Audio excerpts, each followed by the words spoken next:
Hi, my name is Taylor Smith, and I chose to interview Daniel Young, which is the owner of August Moon Restaurant in Murray, Kentucky. I chose to do that because not only have I worked there for I've worked there for almost 3 years, but Daniel has a very different management style, and he's owned his restaurant for over 22 years, so he must be doing something right. So I thought I'd get a little bit more insight of how his management style really works. The one thing I found most interesting when I started working there is there are no managers. It's just like waitresses, cooks, people who clean the kitchen, dishwashers.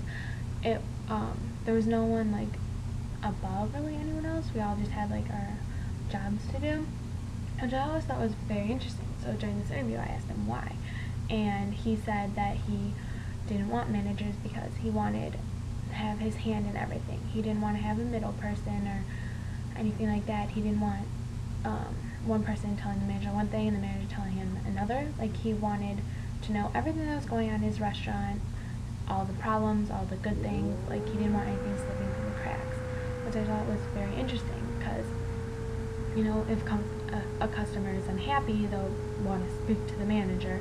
So we never had any. So Daniel always had to be involved. He always had to like diffuse problems and get everyone happy, which is very interesting. And I kind of like the way he answered that question because not a lot of restaurants do that.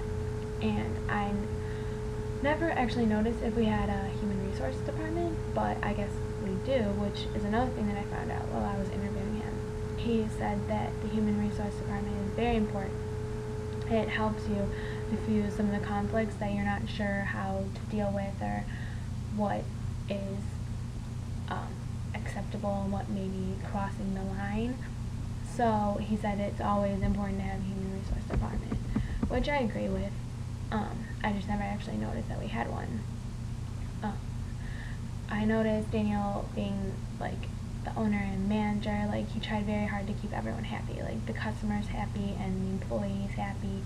And if there ever was a conflict with an employee, he would always take them into their office so he could talk to them privately and discuss what was wrong or what they're doing right, or like just little things he would notice throughout the day. Like, I would be called in and he would either like say, you know, you really need to work on doing this, or I noticed today you did a lot, we talked about this last week and you did a lot better doing like some task. So he was really good at you know, letting people know what they needed to work on and what they're doing well also, which was good because it was like you always had something to improve on, but he noticed when you were like doing well, which was good. But he always encouraged employees, like if they had a problem, to find the solution first. Like, he didn't want like always the problem coming to him, like some problems he just can't solve, like if employees didn't like each other. Like, he always encouraged people to find a solution first before coming to him. But there was also no middle person like a manager, so eventually we had to go to him. There were always people applying at August Moon. We had 2 help wanted signs, which I thought was interesting, and I asked him about why we had 2. Like, was he worried about not getting new employees? Was our turnover rate really low? And he said it wasn't. He just always, the big problem was Murray was or is a college town, so it was always college students wanting to get a little extra cash, but sometimes they're not always reliable. Like, their priorities will lie somewhere else, which I noticed a lot when I was working there. Like, people wouldn't show up because there was a big frat party, or like just some reason that they would either lie and say that they were sick, or when they really went to a party, or they just wouldn't show up, and like that responsibility would fall on other employees, and that would ruin their night, which is never good. So that was a big problem he found with hiring college students, was that they weren't always committed to their job, which if that happened, he told me that he would cut back their hours until they showed more loyalty, like they wanted to be there and they showed that enthusiasm for work, rather than if they just would rather be out partying and doing other things besides being work, then eventually you get fired, because nobody wants an employee that doesn't give 110%. So he eventually wouldn't fire those employees. And another thing that he found was difficult about hiring college students is we would have class during the day, so you could only work at night. Well, the restaurant opened at 10 o'clock, so who's going to be there at 9 o'clock to serve whoever comes in at that time? So he found it very difficult to find people to work in the mornings. So when you apply for the job, you always put your availability hours down, and that's the first thing he would look at, besides all your skills or anything else that's on your resume. It was your availability time, because he really needed those people in the morning.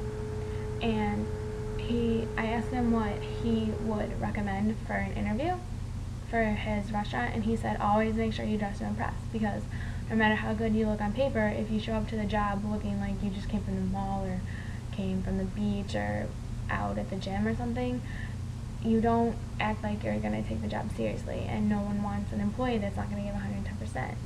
So he said make sure you always dress like you want the job, that you're the person that they need to hire. When you get first hired, he told me that he puts employees on a 2-week trial period to make sure that the job feels right, not only for the employee but for the owner. So whatever job you're hired to do, you get this 2-week trial period, which was stated at when you get hired, and it's stated in the employee handbook that you're not guaranteed employment after these 2 weeks.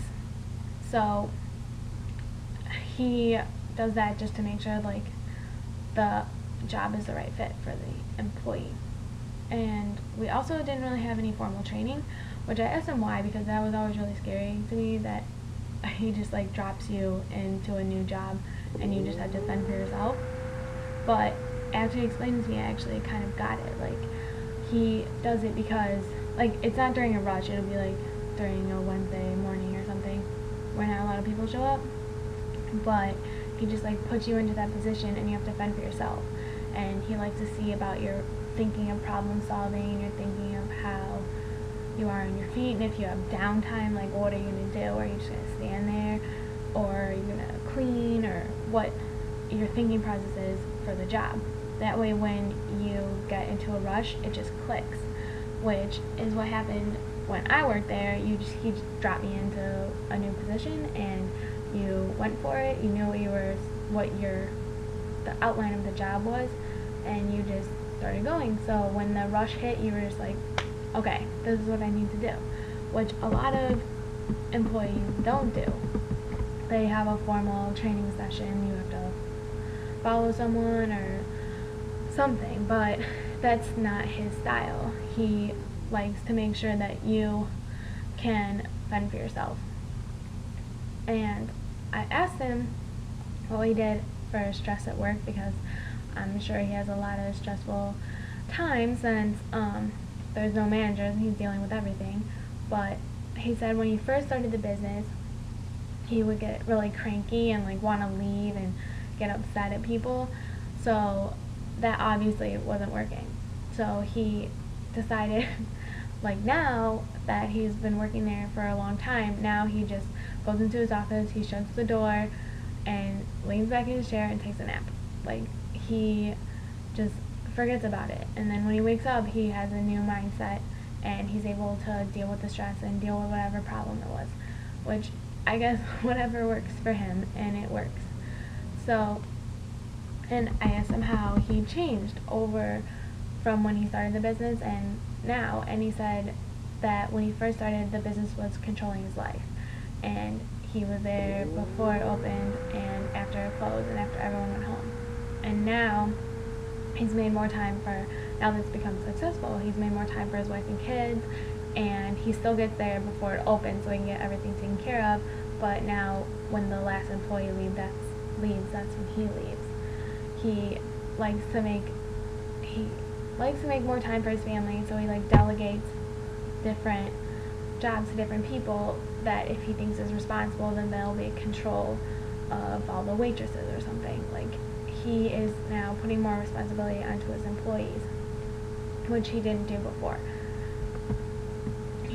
Also, the biggest challenge he's ever made or done with August Moon was changing locations. And in Kentucky, the restaurant can be like all smoking or have a smoking section, and he changed his restaurant to all non-smoking, which I worked there when that happened, and it was a crazy mess. Like, there were so many angry customers, and I'm sure it was very stressful because he knew that we were going to lose a lot of the loyal customers that came not only to the old location that was more convenient for them, but they came there to smoke and eat. So that was a big risk for him, and he said it made him really nervous that he was going to lose a lot of his customer base. But now that he's done it, he sees that it was definitely the right decision, and nothing is without risk. So if you know that it's right for your business, you should take the risk. Let's see.